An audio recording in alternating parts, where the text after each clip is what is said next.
Hello, everyone. Good afternoon. Welcome to this Broadbent Institute event. It's great to have you here. My name is Rick Smith, and I'm Executive Director of the Broadbent Institute. And you are at the 2020 Ellen Meiksins Wood Lecture featuring Leo Gerard. I'm speaking to you from Toronto, the traditional territory of many nations, including the Mississaugas of the Credit, the Anishinaabe, the Chippewa, the Haudenosaunee, and the Wendat peoples, and now home to many diverse First Nations, Inuit, and Métis peoples. I want to thank our friends at Ryerson University for co-presenting with us today. You're going to hear from Ryerson a little bit later. And before we get started, just a few logistical notes. I know a lot of you have been doing many Zoom meetings lately, but just a reminder, you're going to remain muted to ensure sound quality. At any time, please share your thoughts, your comments in the chat, and we actually are going to try to feed some of those suggestions to Ausma Malik a little bit later in the hour. And to participate, you can hover your cursor over the bottom of the Zoom screen, and that'll pop up the chat. Please, of course, I know a lot of you will, please tweet about this event as it's going on and afterwards, and tag @Broadbent. In January of 2016, the Broadbent Institute lost our dear friend and our inspiration, Professor Ellen Meiksins Wood. And the Institute founded the annual Ellen Meiksins Wood Prize and Lecture to honor Ellen's legacy as an internationally renowned scholar and to bring her work to a new generation of Canadians. At this troubling political moment, Ellen's belief that, and I'm quoting her here, that democracy means nothing more nor less than people's power, or even the power of the common people or the poor, that belief of Ellen's is more relevant than ever. Usually, of course, this Wood Lecture happens live and in person, but the pandemic has meant an online version this year. The lecture will be about 25 minutes long, and then Leo Gerard will be in conversation with Ausma Malik. Ausma was the first hijab-wearing Muslim woman elected to public office in Canada. She is a tremendous leader, known for staring down hate, inspiring hope for racial justice, economic reconstruction, and democratic renewal. We're so proud and honored to have her here today. Ausma is currently the Atkinson Foundation's Director of Advocacy and Organizing, where she collaborates with grassroots organizers, policy innovators, and other movement builders to advocate for decent work and a fair economy. Amongst many other accomplishments, Ausma's the host of the Atkinson Foundation's podcast. Please check it out. It's called Just Work It, and you can find it where all good podcasts are found. Without further ado, to introduce our 2020 Ellen Meiksins Wood Prize winner and lecturer, it's my pleasure to introduce my boss, the founder and the chair of the Broadbent Institute, Ed Broadbent. Over to you, Ed. Thanks, Rick. Hi there. It gives me immense pleasure to introduce Leo Gerard, an activist, a trade unionist, a social democrat, and a friend. Ellen Wood would have been just delighted to be here to see Leo accept an award that is presented in her name. I say that because, like Ellen, Leo's devoted his life to working towards building a more equal society. And he's seen the struggle for equality to take place in the workplace as a trade unionist, but he's also seen the struggle to take place in civil society as a whole, in the political domain. Guiding him in both domains has been his lifelong commitment to social democracy. Leo, in his work, has risen to the top of the trade union movement, became the president of the International Steelworkers Union. In his political life, he's been an incessant supporter of the New Democratic Party, whether at the constituency, provincial, or federal level. A deeply committed social democrat, he has been a deeply committed New Democrat. It's not an accident that this is, that Leo is speaking today from the Steelworkers Hall in Sudbury, his hometown. I visited him, his hometown a few years ago with him. We were the joint speakers at a fundraising dinner for the party. And I saw Leo very much at home, instantly establishing rapport with all the men, women, and indeed the children who came out to hear him on that glorious evening in Sudbury. A few years later, the next time I ran into Leo, Ellen Wood and I were in Hyde Park in London, attending and participating in one of the greatest demonstrations in the history of Great Britain. Thousands had come from all over the British Isles to demonstrate against the Tory government's cutbacks in social programming. When we were approaching the park, we heard through the speaker system a familiar voice. It was the booming voice of Leo Gerard. Leo was there representing the workers of North America, American and Canadian, bringing commendable solidarity to the people and workers in particular of Great Britain. It was a sterling performance indeed. And now I'd like to have speak with you a sterling man. I give you Leo Gerard. Thanks, Ed. I will start off by thanking you and the Broadbent Institute for this honor, and I take it as a real honor from Helen Wood.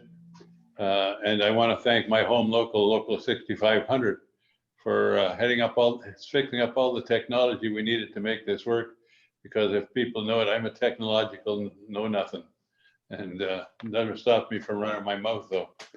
I thought I'd say a few things about growing up in Sudbury, growing up in this local union, some of the work that I've been a part of with our union. And the one thing I've tried to implant on our membership and on our leadership, in the labor movement, it's never I. In the social justice movement, it's never I. In reality, it's we. And in order to be we, we've got to build alliances and build networks that can work and bring people to the fight for social and economic justice. As I said, my father took me hand-billing when I was 14, 15 years old at the Creighton mines. Mines are now shut down. I grew up in a union family. I went to work at Inco at age 18, and I wanted to get myself on steady days so I could both earn money and go to school at night. And I got active in the social justice movement as well in Sudbury, helping to build the NDP in Sudbury and Nickel Belt area. My mentor, Lynn Williams, was there, and I think, Ed, you probably were there too, at the founding convention of the NDP, coming from the CCF to the NDP. The labor movement was a functional part of making that happen. And I can say that from the days of the CCF to the days of the New Democratic Party, our union has never been a passing acquaintance. In fact, we view ourselves as instrumental in helping the party win election at every level. And I know that there's some elections coming up this week, and that I hope that we will be successful in those. And the country deserves some progressive voices, certainly progressive voices that could be looked at rather than the American malarkey, as Joe would say, that's going on now.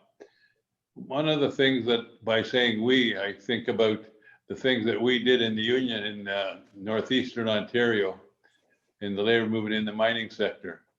We fought to get the Mining Act. We fought to bring about the Ham Commission that most of the people on the line are too young to remember, but the Ham Commission from Elliott Lake, and bringing economic and social justice through collective bargaining to that group of workers in Elliott Lake. We built we in the Steelworkers Union that has predominantly been a male-dominated union because of the firms that we represented, the mines, the steel mills, etc.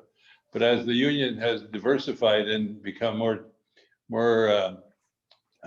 diversified, we decided that we needed a role for women, and we pushed open. We built the Women of Steel program, first in District 6 in Ontario, then in Canada, and then internationally. And as I was saying to some friends not too long ago, when we have our International Women's Conference in the Union, it is the largest, most activist conference we have in the Union. And the Union and our members and our women have been pushing to expend more women into the labor movement, more women in the steelworkers. We've done that. We've now got women on the International Executive Board of the Union. And we're poised that in the next election cycle in the International Union, there'll be even more participation by women in leadership roles in our union. And a lot of it done through the Women of Steel program. The other thing that I'm personally proud of is that our union met with the Sierra Club almost 15 years ago to talk about forming some kind of alliance, because we've been played like suckers, that we'd be told that you can't have both good jobs and a clean environment. You got to have one or the other. Growing up in Sudbury, I knew that wasn't true. In fact, in Sudbury, we fought for a clean environment and a clean workplace in the mining industry, and we led on all of that stuff. But by creating the Blue-Green Alliance, which was initially the Sierra Club and the Steelworkers, we challenged that notion that you can't have both good jobs and a clean economy, and we proved that we could. And we've been fighting that fight, and I'm happy to say that the Blue-Green Alliance now represents, through membership, over 14 million workers in the United States. And the reason I want to raise that now is that we've been through the Blue-Green Alliance instrumental in giving Vice President, soon to hopefully be President, Joe Biden, and assistance and guidance and cooperation on him building not only his climate change program, but his economic program that needs to work with them, with the climate problem, climate issue. So there's a lot of those issues, but I want to say that the other area that we've been very, very aggressive on as a union is occupational health and safety. Again, largely driven by our local unions and our membership, because of the workplaces we represent. They're all dangerous. And the fact is that we fought to help create the Workers' Health and Safety Center in Ontario. We fought and had royal commissions on health and safety. We've done yeoman's work. And that, to me, that builds the institution. That builds solidarity, that builds coordination. And that's the way that you fight for a better world. And you can't have a better world. Let me be very blunt about that. You can't have a better world unless you've got an activist, strong, effective labor movement. And you can't have a progressive movement unless you've got a strong labor movement. And you can't have a strong labor movement unless you're involved in having a strong progressive society and fighting for a progressive society every day, fighting for equality. The one thing that the pandemic has shown is the level of deep level of inequality there is, economic justice, shortage in economic justice. And the fact is that so many other areas of our work have to be done so that we can take on the issue of racial inequality, employment inequality, labor inequality. And then you think now what the pandemic has shown is the people that are instrumental in keeping the society going, we found out they're the least paid and the least treated well. So that's part of the fight. And my life has been blessed with having been given the opportunities to be involved in the social justice movement in two countries directly, but also the social justice movements through the alliances we've built, like the Mexican Miners Union, the South African Workers Union, the Brazil C&M CUT, which is the Brazilian steel industry. I don't know if I said South African Miners Union, the largest private sector union in Germany, where we work together. We helped take apart the inequality and a dysfunctional international trade body. We replaced it. We fought, took us 10 years, so that now we have a international labor federation that fights for workers and coordinates with workers all around the world. And out of that battle, we created the largest private sector union in North America by having the largest private sector union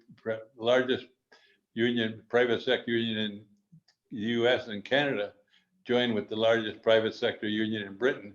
And we created, that's the area where I saw Ed Broadbent during that rally, that we were working together on an economic response to the crisis that was there. And we created this new institution called Workers Uniting. The reason we called it Workers Uniting is because we intend to expand it, and we continue to work at that. And in Workers United, again, we have joint efforts on industrial work. We have joint efforts on economic inequality. We have joint efforts on raising standards of living in all countries, exposing those that are doing wrong, and trying to build that labor movement. And again, Workers Uniting isn't just a group of people getting together. It's actually a real union that's certified as a union in Great Britain and in Canada and the United States and in Ireland. So those 4 places, and now the Mexican Mining and Metal Workers Union, soon as this opportunity through the pandemic goes away, we will then have the Mexican Mining and Metal Workers Union join Workers Uniting. We're working on the Australian Workers Union, the Australian Miners Union. The 2 of them, we're working convincing them that they should merge and be one union, and they should also affiliate then to Workers Uniting, so that we're building that response, because the economy is and the politics, I guess I put it that way. The politics of this are that labor movement is under attack in most advanced democracies. And if we sit on our hands and don't try to fight back, they will erode the strength and power of the labor movement, and that will weaken the social justice movement. So we're working hard at that. And again, I'm spending time in the US. I couldn't help but say that how lucky I think we are in Canada, and it didn't come about without a fight. Tommy Douglas led us to national health care. When you're in the US, and I've had some health issues, and when I see the bill that came from from some of the work that I had done on me, to get some of the example from a heart attack, you'd end up having to probably remortgage your house in order to pay for it if you didn't have insurance. And so we have the fight every day for insurance. And in this upcoming election, healthcare is a fundamental part of this election, and you'll see that the Trumpers trying to ignore that, trying to throw diversion in place. If they are successful in court the week after the election, the court will throw out the Affordable Care Act, and if they do that, that'll put somewhere around 30 million people without health insurance, because they got their health insurance through the Affordable Care Act. And those people that are going to be out will have to go and try and get health insurance, and the health insurance will have a right of the insurance company to accept you as a client or not, because you have a pre-existing condition. So every one of those people that are now part of the almost 9 million who've suffered a case of Kravitz, I should say, that as a result of that, insurance companies will have either premiums so high, like $1,000 a month, thousands of dollars a month, or no insurance at all. And that shows you the depth that people will get pushed to by the extreme right wing. They don't give a good goddamn about whether or not workers will have decent health care. What they care about is kissing up to the insurance industry that pays for the best election money can buy. So I'm biting my tongue, because if I let myself run loose on what goes through my head when I talk about the American political system, it's mind-bending. People don't realize that America doesn't have one electoral system. It's got 50. Every state has to set its own election rules. So for those that want to fight for social democracy, we've got to fight hard to make sure that we, in particular this round, that we elect a progressive Senate, we defeat a rotten president, and hang on to the House of Representatives. And our union is knee deep in that. In fact, if you go look it on the website, I'm not very good at this stuff, but there's a viral video moving around that we're having some fun with. It's the bat light that you saw when you see Bat movie, and it shows up visions on buildings. And the last one we got was the night before last. We put vote over top of Donald Trump's meeting or hotel, and it got a lot of press.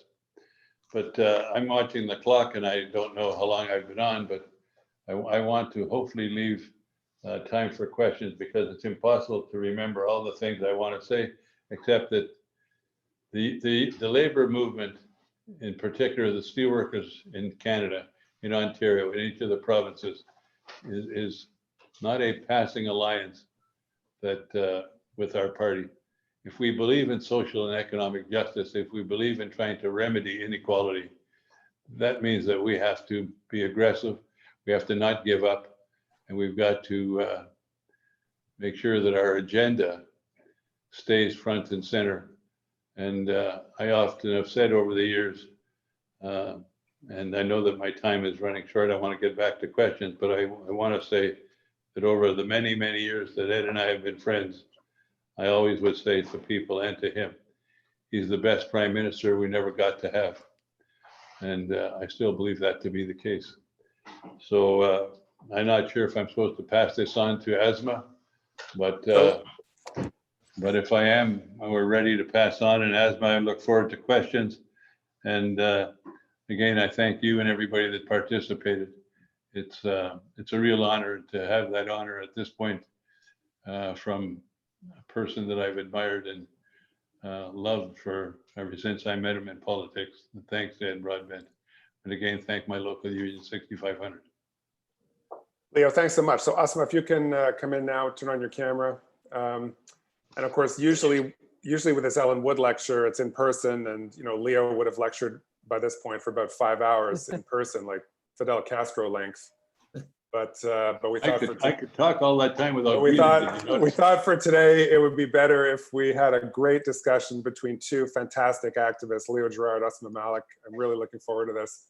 So Ausma, take it away. Thank you so much, and thank you to everyone who's joining us. But most of all, thank you, Leo, for kicking us off and sharing, a little bit about your story and your hometown and what has shaped you through the labor movement. But I want to do you a bit of a favor. I want to help you let loose a bit. We can't help ourselves here, right? We're all watching the US election for so many of the reasons that you mentioned, which is that we are interconnected, right? It does have an influence and an impact, and what we're watching for is not so different than some of the kind of trends that we're seeing all across the globe in politics. So, it's about 2 weeks away from the US election here, and you yourself have witnessed a few peaceful transfers of power from one administration to the next. I have actually heard that you had Obama's chief of staff on speed dial. So with that kind of knowledge of how Washington works, I'm going to ask you what you think labor's move should be in the first 100 days of a Biden administration, or in the absolute worst case scenario, a second Trump administration. I can't contemplate the second. So on the first one,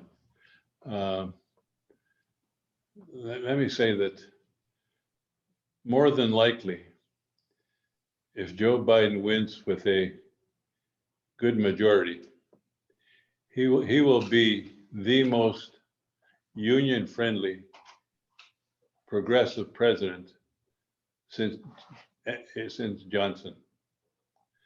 I'm personally very, very close, was very, very close with Joe. Our union was the first to endorse him when he ran for Senate at age 29. And our regional director at that time said, Joe, you got to be 30 to get elected. And he said, no, you got to be 30 to get sworn in. He said, after the election, I'll be 30. So we were the only union for months that supported Joe, and we've had that friendship from day one. So I think that this is going to be an election where we're going to, when I say we, I'm not there. They're going to need to have a big majority. Otherwise, Trump and his goons are going to challenge us more places that we can have. They're going to try to hang up the election. I can tell you that I'm still suffering from shock and anger at the fact that this clown can get 40, 35, 40% people that say they're supporting him. I think that there's probably a silent majority that have not said anything yet, and I hope that that the Democrats win a big majority. But as I said, you don't understand. People mostly don't understand the political system in the U.S. It's deliberately designed to not make progress quickly. you've got three branches of government. You've got the presidency, the executive branch, you got the Senate, and you got the House. Well, if you win the House and you get a big bill, you get healthcare put on the table, passed by a big vote, and the Senate says, we're not voting it. That's it, it dies. So in order to win, you got to make progress. You got to win the House of Representatives, you got to win the Senate, and you got to win the presidency. This happened a few years ago, and we had 60 votes. We had a progressive Speaker of the House with Nancy Pelosi, and we had a small majority in the House of Representatives. Ted Kennedy died. He was the 60th vote for a national health care program that was introduced by Nancy. He died. We now had 59 votes, or excuse me, 59 votes. And we couldn't get 60 because 60's got to have a beat a filibuster, which is another, not going to curse. It's another mess. And so that's at stake in this election. And there's close to 600,000, I'm told, close to 600,000 Americans living in Canada. And not long ago, I was on a call with the graybeards, as we call ourselves. And we made a commitment that we're going to try to seek out those Americans that are living in Canada to make sure they vote. Because if they're living in Canada, they know what a better country looks like. And it'd be even better country if it was ruled by the NDP. So you mentioned the potential for a Biden administration to be one that is interested in strengthening labor and employment standards in the U.S. But if we do want to prepare for the worst case scenario, I do want to ask you just for one moment, if we do have to reckon with a second Trump administration, what is the responsibility of the labor movement in the U.S. to respond to that? What is the move? We again, it's if Trump gets elected president, and if there's a Democratic Senate and the Democratic House of Representatives, we have a way to stop some of his worst things. If Trump wins the election and we don't take the Senate back, we're in deep doo-doo. Everything we've cared about, I mean, workers' rights, right to vote. I mean, these bastards, they weakened the right to vote. And so the Supreme Court said, well, everything's going good, so we don't need the voter protection stuff anymore. Voting Rights Act. Now look at what's going on in the US, the kind of stuff that's happening. Voting rights are under attack. Labor rights are attacked. Environmental rights are attacked. Women's rights are attacked. The right to choose is under attack. I can go on and on. Anything that we have fought for that is half decent and progressive is on the agenda if Trump gets the presidency.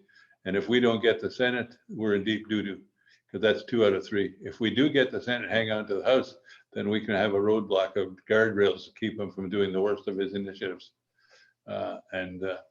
So that my friends and allies in the US, in fact, I talked to Rich Trumka just yesterday, the president of the AFL-CIO, they're getting ready to mobilize in ways that, I don't know if you saw the week after Trump won his first term, we had 1 million women in the streets of Washington. If he wins, there's going to be millions of people in the streets everywhere in America. And if it's a close vote, then we win on the close vote. I'm expecting there to be a real difficult time in the streets. So it's there's a lot at stake. There's no everything that you care about is at stake. Put it that way. And the next 2 weeks will be very important, and that's built on movements that have been at it for a very long time. And I guess one thing that has been kind of difficult to watch is the type of rhetoric that is being used in the election in the last several years. I mean, it's a racist.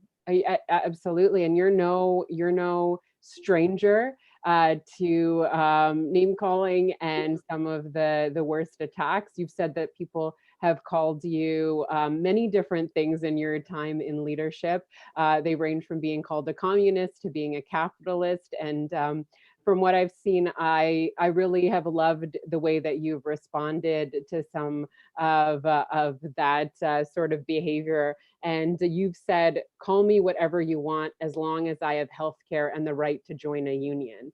And I think that's really powerful. And as you mentioned in your remarks, in Canada, we do have public health care, which we're all very proud of. It's actually Tommy Douglas's birthday today, so it was nice to mention him as well. And in this country, we have the right to unionize as well. And yet a significant number of workers aren't members of a union. Many are actually misclassified as self-employed or independent contractors, so they aren't well protected by employment laws either. And we don't even have a legal right to disconnect from our mobile phones or laptops at the end of an 8-hour workday, which is the labor movement's very first win here. So I want to ask you, what needs to change now for gig and on-demand workers to exercise their democratic right to organize and form a union, especially because of everything that you said, is that we have to be able to seize those rights that we have to strengthen our movements and so that we don't lose them. So what needs to change for gig and on-demand workers to exercise that critical right? I think we need more solidarity. That I'd be critical of the labor movement. The labor movement in many sectors of the so-called gig economy, instead of trying to help those people mobilize and fight for rights, we've left them to their own devices. And part of that is that the labor movement for the last, easily since the last Bush gang, has been on systematic attack by the Department of Labor, by the courts, by everything in the US. And it's been that way for 50 years, but it just got worse in the last 20 years. So what we need to do is bring these coalitions together, gig workers, people that are working off the clock, people that are essential but treated like they're disposable. We need to have a movement about that. And I used to say at the AFL-CIO Executive Council, there's no one organization that we're affiliated with. There's 91 in union, not one labor movement that is able to change the society on their own. What we need is to create the largest coalition. You take what I talk about trying to create a global coalition of workers in an informal way, so we can be collectively fighting on the same ground. Well, if we don't do that in the future, they will systematically weaken every group that we have. Women's rights, women's right to choose, civil rights, labor rights, voting rights, all those things that I said were on the table. They got to be on the table to fight back and to make sure the right wing doesn't win it. Then we have to create a new agenda to fight for everybody. And again, I say it with some embarrassment, we haven't fought for everybody all the time. We all know that. And so I was with some people just the other day, and we were talking about the election in the US. And one of my friends said that if Trump wins, how do I get a passport to get to Canada? And I jokingly said, you'll get it from the same place that you got it from. If Trump wins, you help get him there, so you pay for it. You get what you voted for. And so we're no longer friends.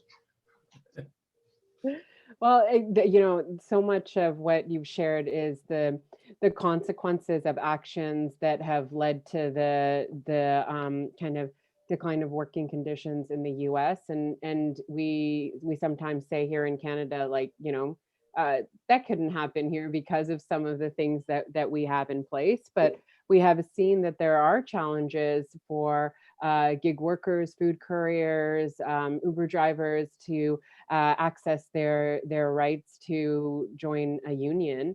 And from your experiences in the US, I often like to say, like, sometimes when we look to the US, we're kind of looking into the potential future of decisions that were made before. But if we are to take any of that experience and that caution maybe here in Canada, what are some of the changes that need to be made here so that we are looking at a future where those rights are strengthened, and therefore strengthening progressive movements and the labor movement as a whole too. I get, Ausma, I look at this in a fairly simplistic way.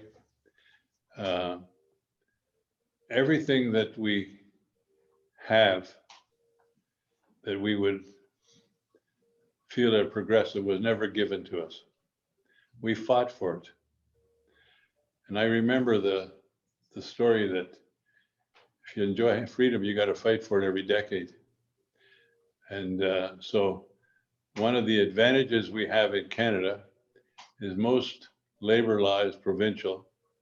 And so if you get a strong progressive government at a province, you can make progress on progressive issues. At federally, we have a long history of, in particular, liberals running on the left and governing on the right. And somehow we have to convince people that the Tommy Douglas, white cat, black cat, spotted cat stuff is still very relevant. And we need to move forward and have that fight. In the US, labor law is mostly done federally. And you just can't imagine the twisting and turning that the labor board will do to deny the union representation. We represent a lot of workers in advanced education. We have 7,000 members at the University of Toronto. We're organizing at the University of Pittsburgh 4,700 people, 4,700, sorry. And we applied for a consideration to get certified. And the court has it under investigation now for the 5th month. Now they're arguing now that it's COVID, but 7 months ago, it wasn't COVID for that excuse. So everything boils down to participation in the electoral process, and everything works down on being supportive of social justice movements, chase the, I mean, I got to know John Lewis, not well, but we knew each other, and sometimes we'd have a coffee when I was in the Capitol, and he would give me inspiration. You got to remember that in the US, this guy got his head busted fighting for labor rights, and we're on the verge, if the election doesn't go right, of the Supreme Court taking away their voting rights. The Voting Rights Act will be under future attack. So that there's so much at stake. And in fact, as I said once earlier today, that if the American system fails democracy, we're in trouble everywhere. And if you look at some of the statistics that came out not that long ago, close to 40% of people under 40 years of age don't believe that democracy worked for them. And that goes hand in hand with almost the same number of same generic makeup of the people, that 38% believe capitalism doesn't work. Now, I believe capitalism doesn't work, but the fact of the matter is capitalism should be replaced with social justice and social infrastructure, and a mixed economy. I think you need to have the right to make some money and to do things and to be innovative and all that. But you don't have a right to do it paying me starvation wages and me and my family needing 3 jobs so that we can feed ourselves and take care of ourselves and not have health care, but hopefully get some, so that to me is the most important part. And you got to fight to win it every day. And the interesting thing in the US, it doesn't come out as clearly as it should, but the election of Joe Biden rests on women in the US, and in particular, Black women. Black women and women in general vote on a much higher percentage for progressives than not. The one group that is unfortunately polls very low is white males. So we should maybe tell them they're not allowed to vote and put them off to the side, and then the rest of us can take a shot at it. But that's the reality that, and I'll say one more quick thing. When in the last election, I have to be honest about it, lots of our members voted for Trump. And part of the reason they voted for Trump, they told me to my face, part of the reason they voted for Trump is the other system wasn't doing anything for them. They've been even in free fall or in holding the tent for it doesn't blow over. And so what did they have to lose? Take a shot with this guy. So now we got to hope that the white males that were disaffected, we narrow their degree of disaffection, and then encourage voter participation of women and women of color. And I think that the future of the democracy in the U.S. rests on them. And Joe Biden has been, remember, it was Joe Biden who passed the law of violence to stop violence against women when it wasn't even popular, wasn't even been discussed. Well, you raised so many important points and things that we're all watching. A friend of yours, and actually a very good friend of Steele, the Reverend Dr. William Barber, has said that the pandemics of greed and racism actually predate the current one. And he's also said something that has absolutely stuck with me. And he said that interlocking injustices require an intersectional response, and that the fight for union rights is a fight against racism. And I'm among the people in Canada who look to William Barber and to people like Robin Maynard, Chris Archie, and others who are helping us radically reimagine the relationship between social movements and electoral politics, particularly in response to this moment. So what's one thing that you'd like the labor movement to learn from movements for racial justice and to contribute to Canada's next federal election? Well, overall, I would like that if the labor movement could sort of push its ego off to the side and recognize that you can't change this unless you're part of a much broader coalition. And Reverend Barber's comments are sort of like mine are just a little less sophisticated. I love this guy. We're good friends.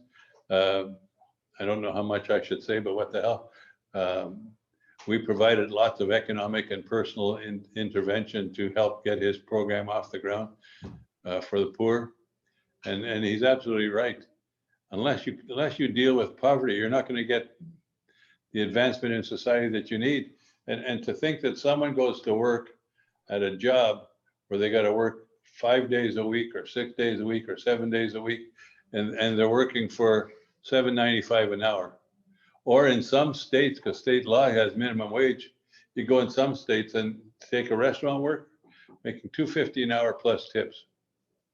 I mean, the levels of inequality are so rampant in the U.S. You need someone like Reverend Barber to be the leader. I maybe I'm a bit disrespectful, and maybe it's because of my generation and who were my heroes. My heroes that I had, Martin Luther King Jr., but he's passed, but his values haven't passed. And who's picking up his values? Well, John Lewis was, Reverend Barber was. And why don't we just help them mobilize as much as we can? Quit whining, quit thinking you can do this on your own, and lead a coalition and make that coalition as big as you can make it, and then mobilize to elect the people that will make the society better. I believe in Joe Biden. I don't just believe in him because of what he says. I believe in him because I looked in his face. I had,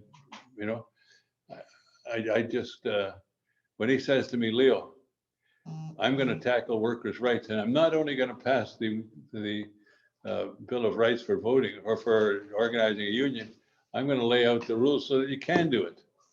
I've never, and I was friends with Obama, and I love him, but he didn't have the kind of opportunity. He didn't have the House and the Senate and the presidency. We have a shot to do it this time, and Joe and we'll still rely on Barack, and they'll make things happen. And so this is a lot at stake, Ausma.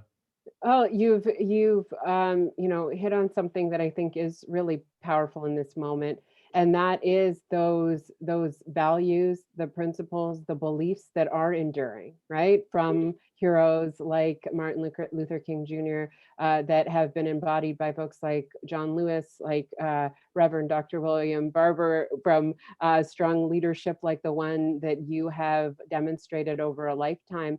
And for us as we're organizing and acting here in Canada, what is, I guess, most important to that you connected with those messages that we can take forward in the work and in that kind of relentless struggle that you talked about, that we all have to be engaging in to protect, expand, and reconstruct the world that we want, that is rooted in social and economic justice? What are those core things that we need to be bringing forward, whether we're in Canada, in the US, or anywhere else? Well, I guess in participation, solidarity, perseverance, you've got to be willing to fight, and then when you win, you got to be willing to use what you've won to improve the society that you're in, and you can't give up. I mean, I've seen too many times where we won something, then we said, you know, I'll be very blunt about it. The year that Bob Rae in Ontario became the premier, he since has been whatever he's been. But while Bob Rae was premier, we criticized the hell out of him. That made it easier for them to get beat the next time. Look at what we've done in BC. How many times we've won the election and brought in good stuff, and then we didn't defend it, or didn't defend it enough, put it that way. So I think that the issue is on values, promoting and educating people about those values, and then having the presence and the perseverance and the commitment and the solidarity to understand you can't do it on your own. It's we, even if it's in a local union or if it's internationally with the labor, it's we. Because if they pick off the US, they'll pick off Canada next, then they'll pick off Germany, then they'll pick off, you know, and I'll just tell you before we run out of time, when I was a very young district director, at my first or second board meeting of our union, our chief economist, a guy named Jim Smith, who I'll never forget, was sitting down at our lunch table after the first day, and I was the rookie. And he said to the older directors, he said, you know, guys, we're in a battle, and if we don't win it, we're going to be in real problems. One of the older guys said, what kind of battle, Jim? He said, we're in a battle between those that make money by manipulating paper and those that make money by making things. If the making things side loses to the paper side, we're going to be in deep doo-doo. And that was in 1985. And guess what? Those that make money by making things lost. And so we got to go back to the drawing board and start all over and take what we've got and build on it, and be of presence, be committed, be ready to persevere, and be ready to defend and attack anyone that's going to try to challenge our values. Every one of those values that I said are at stake. The Trump gang got their sights on them for elimination. And those ideas are also, you know, hitting us close to home as well. And, you know, I hear what you're saying about the toll that this work can take, right? And the perseverance and the sense of community that never I, always we, whether that's local, provincial, federal, global, in terms of how we also understand our connection to, you know, humanity. And I want to ask you, you know, over decades, 50 years that we're talking about reflecting on your activism, what has sustained you the most in this work? This might sound funny. You got to look backwards to move forwards. Tell me more about that. Well, you take for example the comment I made about our Women of Steel program. That started with a couple of women who came to me and said, the union is changing. We need to find a way to get women involved. So I said, okay, let's invite a bunch of them to a meeting and see if we can put something together. And we got some funding, and we called it the Women's Leadership Program. And we brought in about 10 women. And we had a meeting, and they said, what are we going to be called? And I said, well, we'll call it the Women of Steel Training Program. And they said, no, we'd like you to leave. I left. They came back and got me 10 minutes later. They said, we've decided that we'll be the Women of Steel. Not every one of us works in a steel mill, but we've got a backbone of steel. That day, whatever years ago that was, has turned into the largest single gathering of working class women in North America when the International Women's Conference of the Steelworkers goes on.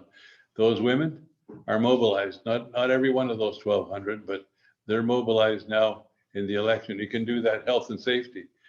Health and safety, the union fought for health and safety. We created the Workers' Health and Safety Center to train people. We fought the HAM Commission. We changed the labor, the Mining Act. We changed those things. It's always we. So we got to pick the things that we can do that support our values, and we can take those that want to challenge those values. And we have the tools to conduct a fight with. A fight at the ballot box, a fight in the streets, a fight in education. I mean, the level that the level that the virus exposed of inequality is much deeper and much more profound than I guess any of us ever believed.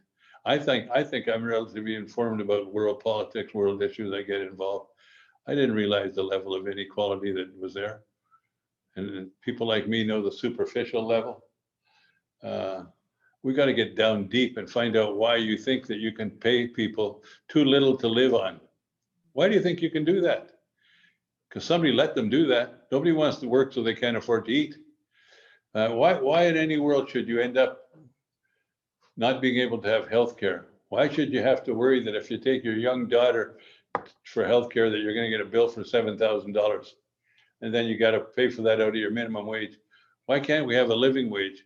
Why should we have a minimum wage at all? Have a living wage.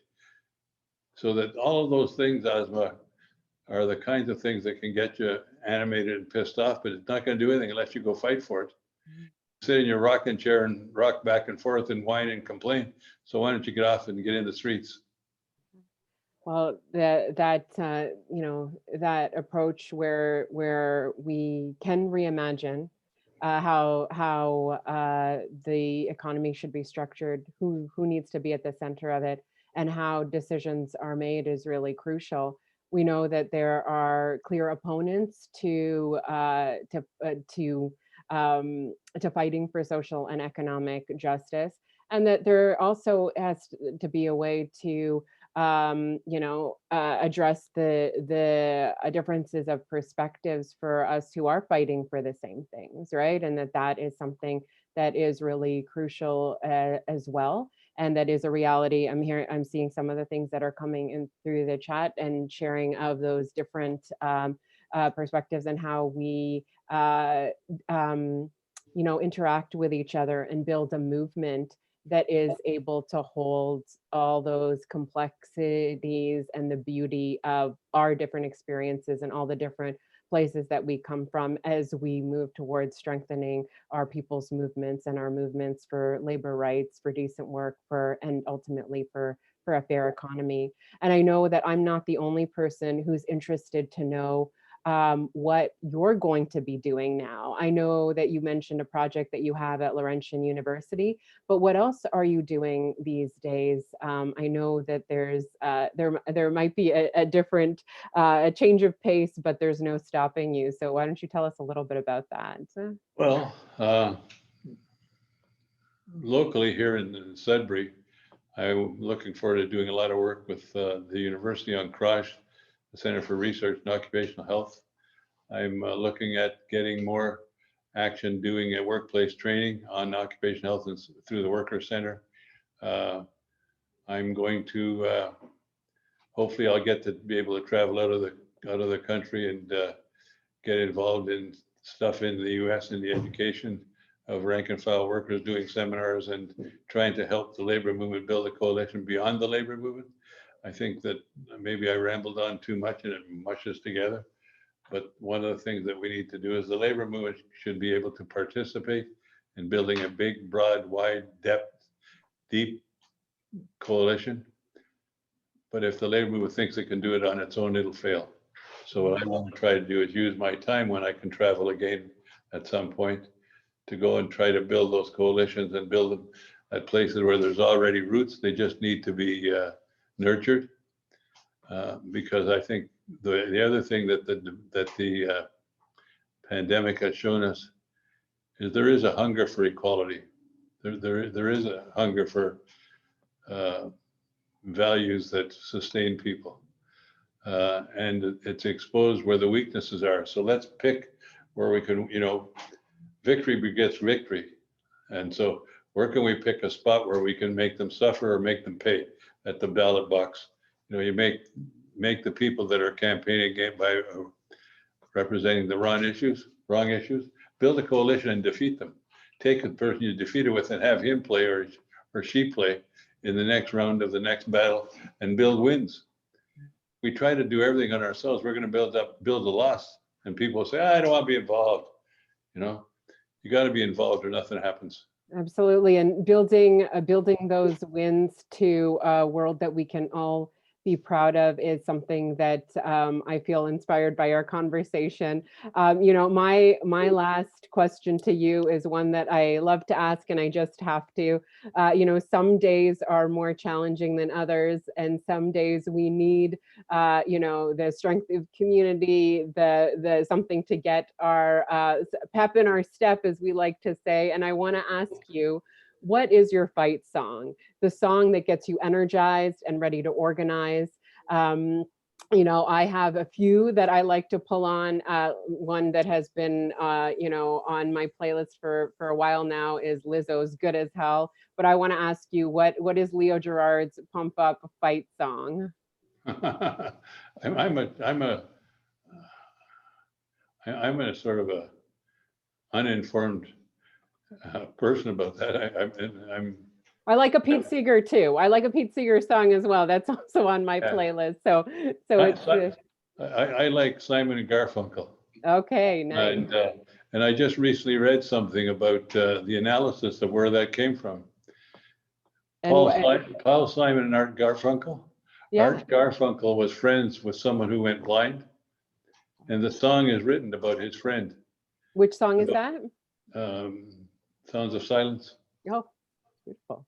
Yeah, and you got to find the wording, that the explanation of the reason that the song was made, and it was because Art Garfunkel took care of his friend who went blind, and he took him under his wing. He took him through life. It's a terrific song, and when you get down what Art Garfunkel did, it makes it unbelievably inspiring about someone helping someone who could have been helpless and getting a high quality of life.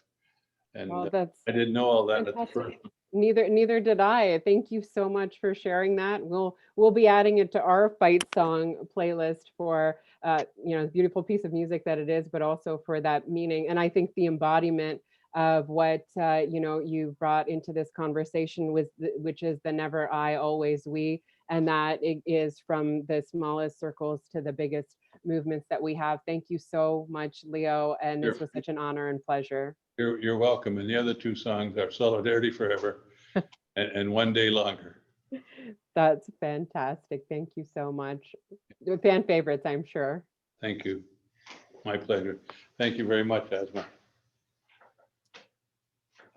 Thank you, Ausma. Thank you, Leo. I feel like you just got going and already come to an end. My name is Sanju Brelia. I'm at Ryerson University, and it's been a great pleasure and privilege to co-host this event with Leo Gerard and the Broadbent Institute. I'd like to thank Rick Smith and Ed Broadbent and their team for partnering with us. This lecture has been part of the Frontlines of Democracy series that we recently launched at Ryerson last year. And for the most part, it's been academics and scholars talking about the critical issues facing democracy in the 21st century and what we have to do to overcome them. So it's a real privilege today to actually hear from somebody who's been on the front lines, which is the title of our series. And in fact, both Ausma, Malik and Leo Gerard, for the work that they've done. I was struck by so many of the phrases that Leo mentioned and repeated through his talk and conversation with Ausma. about solidarity, about the need to struggle to win whatever rights workers and citizens have won. The fact that all these rights are ultimately indivisible and have to be fought for every day and defended, as Leo said. And another phrase that really struck was when he described his own work as yeoman's work. And so I think all of these issues and themes, these concerns that Leo raised with us today are absolutely vital and important. And this is obviously one of many conversations taking place, but we feel really privileged to be part of it today with the Broadbent Institute. It very much echoes the remarkable scholarship of Professor Wood herself, who really focused on action and struggle and the practices of ordinary citizens in actually changing history. So thank all of you for participating today. Thanks again to Rick Smith and team at Broadbent.